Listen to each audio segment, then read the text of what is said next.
Doing a wiring harness can be really tricky sometimes, especially if you don't have the experience or the proper tools, can lead you to a mess and a bunch of problems. If you don't have any shop around you that can help you and you really don't know what you're doing with your wiring and you're really not good at doing it, I recommend you to stop right there and then just watch my video where I'm gonna explain how you can do a mock-up of your wiring using cords and then need to just send it to a nice guy who's gonna make you a nice wiring harness and then you're gonna be ready to go. Hey, in today's video we're gonna talk about the process of preparing a car for D1GP. So I'm gonna pretty much start a series of video sharing about the R34 300ZX project, D1GP car, because basically despite I want to try to make it a little bit streets legal so I can pass the check-in inspection and put the license plate so I can actually bring it to car meet, the old car have to pass also the D1GP inspection. So it's gonna be really tricky to try to make a car that is actually passing D1GP inspection and streets check-in inspection. So in the beginning of the process, aside of swapping the front, so if you have checked my Instagram in the past few weeks, I was actually sharing the whole process of putting R34 front core support on the 300ZX.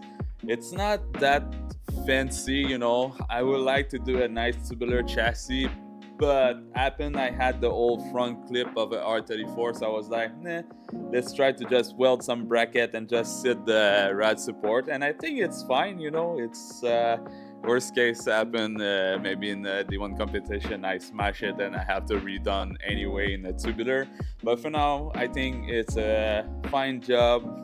Just as long as it looks good and practical. I only made the bracket easy to remove, so I can actually remove the whole front rad support, kind of like 350Z, so it's easy to remove the engine if it's necessary to do. But yeah, aside of doing that, if you saw the few video I pulled on my reels on Instagram and YouTube shorts, yeah, the front is pretty much done fit. I just need to fix the gap here and stuff, but yeah, the process of doing the fender is on his way with one of my friends supposed to come help me to deal with that. Now this next chapter of the project is gonna be like few episodes dedicated to actually the full build of making this car D1GP legal. Starting off in this episode, I go through the original harness and I bought some rope because I have my good friend Special Stage Wiring who's taking care of doing a custom wiring harness for my engine. He's the one who did the previous harness in the 300ZX when I was running the VG30DE TT conversion project. But now it's getting a K20 swap, so probably we'll do a harness also for this one. But for now, I'm doing priority this one because the drift season is actually starting soon. I have also paddock performance slash track day tuning. Who's gonna take care of my tuning of the car? This guy basically in US do remote tuning cars for turnpike cars and many famous rally racer cars. He do also dyno as his shop, and paddock performance is like a shop for selling car parts, so he's selling wheels and accessories for cars. But the side of track days tuning is actually the one who's doing all the dyno and the tuning. So also I want to give a shout out to my producer Optex who's taking care of editing my reels and videos. So if you're sometime too busy like me or depressed and doesn't have any motivation to do your editing, just take all your shots and videos you accumulated, you send him by Google Drive like I do, and then he's taking care of all the editing for me and just send me the final video. It's really easy to do. You can contact him if you need help with your editing. As you can see here, there's a nice VH45. Yes, this is the engine I decide to go because, you know, everyone's drifting GZ and RBs and they're super expensive in Japan, so it's really hard to get one. And I'm not rich, so I decided to go like a cheap option, which is the VH45. In Japan, you can have them for about maybe $500, and you know they can stand boost. I have many friends running this engine with over 10 12 psi and making like 600 700 horsepower on crazy setup. So any stock internal will handle a lot of boost, and I think it's gonna be unique to see a V8 in Japan because you know most of drifter in Japan running SR20 or GZ engine. So V8 screaming with the turbo, I think it's gonna sound really good. And now in the beginning of this episode, we're gonna do the harness. Now I feel it's getting hot. Change myself so I don't get my beautiful jacket dirty. All right, as you can see, this is the original harness. So at first I was thinking I'm gonna use the original harness, but you know it's a little bit old and the wire looks a little bit cracked on some place. Like it's so dry, you know. I'm really happy because special stage wiring will actually take care of make me a brand new fully harness, so it's gonna be much better. Also more easy to integrate the sensors. Because one of the other thing I will get is a drive-by wire throttle body, and also a bunch of sensors since it's gonna be turbo. So this one, it just like get rid of the old harness and start from scratch with a new harness that we're gonna make. And then in that process, I will simply use rope like this one. All right, so starting from there, yeah, we're gonna remove this funny intake. A lot of people don't like the look of the intake. I personally think it looks cool. You know, when you look most V8, they look like all like the intake we see on Porsche Panamera or like the intake on LS. You know, they all look like the dome style intake, and I think this one looks so different. So people are like, what V8 is that, having this one that is looks so different? So from now, as you can see, I'll get the camera closer, we'll have my crank trigger sensor. So my wire will pass here, then it will join the injector,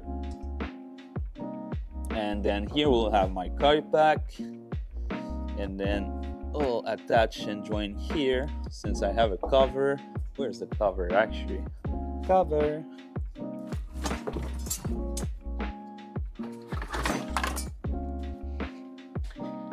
These covers, so they have actually an ignition coil system like igniter. Me, I will run actually I will actually run all the R8 coil, so I don't need these. I can delete these, but I can refer to it to see where is the harness going from behind. And all right. So I can see it's going like this, that, there we go.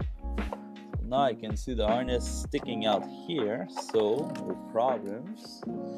And we'll use some tape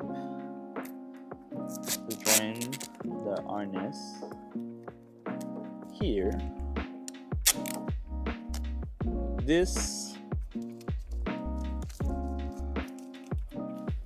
There we go. So from here, it's gonna join here, so we can keep pushing this rope this way. There we go. And that's it for this side. Then I will do some loop that I will tape here to join, and I think it's gonna looks fine. So I got a list of all the sensor, and then I will actually do all the wire. And yeah, let's start the process.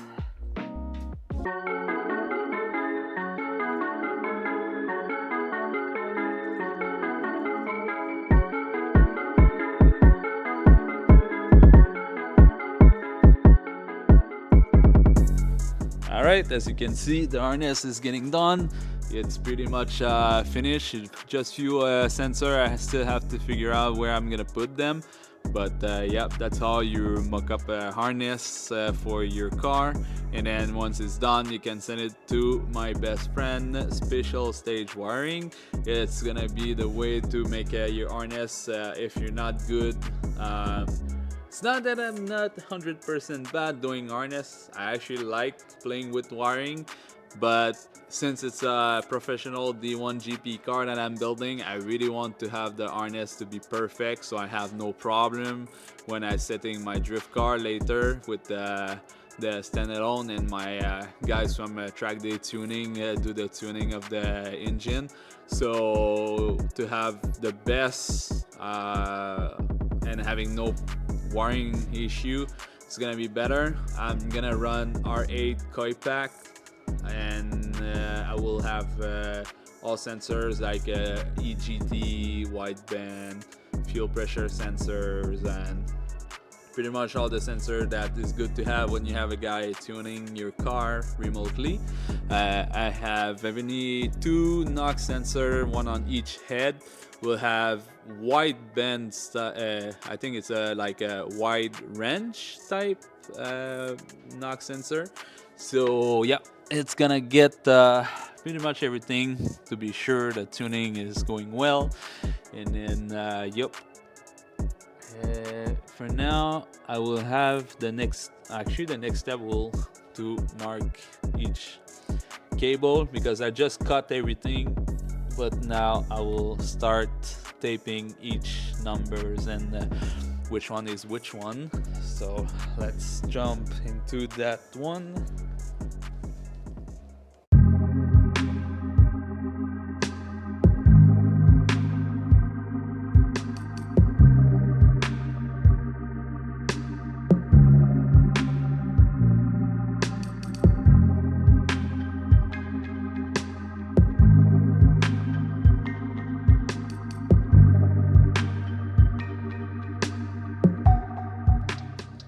Alright, now it's done. As you can see, have a look. It's all done. All sensors are tagged and labeled, and I just finished the mock-up of the harness. And the only other step is actually I want to double check that everything is okay, and then I will send it to Special Stage Wiring. So it's gonna be really cool, because I know this guy make really nice job. He done really a nice harness on the previous 300ZX, so I can't wait to see the harness for this one. And yep. To make a proper job, it's really good to stay in contact with Special Stage Wiring. He's really easy to communicate.